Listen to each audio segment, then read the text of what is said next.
ನಮಸ್ಕಾರ ಫ್ರೆಂಡ್ಸ್, ನೀವು ಯಾವುದೇ ಥರದ ಬ್ಲೌಸನ್ನು ಅಥವಾ ಔಟ್ಫಿಟನ್ನು ಸ್ಟಿಚ್ ಮಾಡುವ ಮುಂಚೆ ಬಾಡಿ ಮೆಜರ್ಮೆಂಟ್ ತಗೊಳ್ಳೋದು ತುಂಬ ಇಂಪಾರ್ಟೆಂಟ್. ಬಿಕಾಸ್ ಅದರಿಂದ ನಿಮ್ಮ ಬ್ಲೌಸ್ ಅಥವಾ ಔಟ್ಫಿಟ್ ಪರ್ಫೆಕ್ಟ್ ಫಿಟ್ಟಿಂಗ್ನಲ್ಲಿ ಮತ್ತು ಆ್ಯಕ್ಯುರೇಟ್ ರೆಡಿ ಆಗುತ್ತೆ. ನಿಮ್ಮ ಓನ್ ಬಾಡಿ ಮೆಜರ್ಮೆಂಟ್ ತಗೊಳ್ತಾ ಇದ್ದರೆ ಮಿರರ್ ಮುಂದೆ ನಿಂತು ತಗೊಳ್ಳೋದ್ರಿಂದ ನಿಮಗೆ ಸಿಗುವ ಮೆಜರ್ಮೆಂಟ್ ಕ್ಲಿಯರ್ ಆಗಿ ಕಾಣುತ್ತೆ. ಮೆಜರ್ಮೆಂಟ್ ಮಾಡೋಕ್ಕೆ ಈ ರೀತಿ ಇಂಚ್ ಟೇಪನ್ನು ಬಳಸಬೇಕು ಆ್ಯಂಡ್ ಮೆಜರ್ಮೆಂಟನ್ನು ಇಂಚಿನಲ್ಲಿ ಮೆಜರ್ ಮಾಡಬೇಕು. ಹಾಗಾದರೆ ಬನ್ನಿ ಬಾಡಿ ಮೆಜರ್ಮೆಂಟನ್ನು ಹೇಗೆ ತಗೊಳ್ಳೋದು ಅಂತ ನೋಡೋಣ.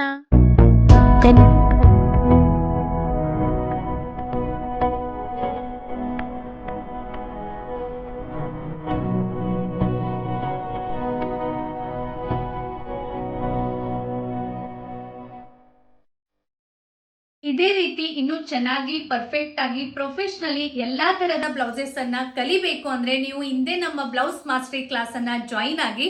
ಅದಕ್ಕಾಗಿ ನಮ್ಮ Sridevi online classes mobile app ಅನ್ನ ಡೌನ್ಲೋಡ್ ಮಾಡ್ಕೊಳ್ಳಿ ಅಥವಾ ಸ್ಕ್ರೀನ್ ಮೇಲೆ ಕೊಟ್ಟಿರುವ ನಂಬರ್ಗೆ ವಾಟ್ಸ್ಆಪ್ ಮಾಡಿ.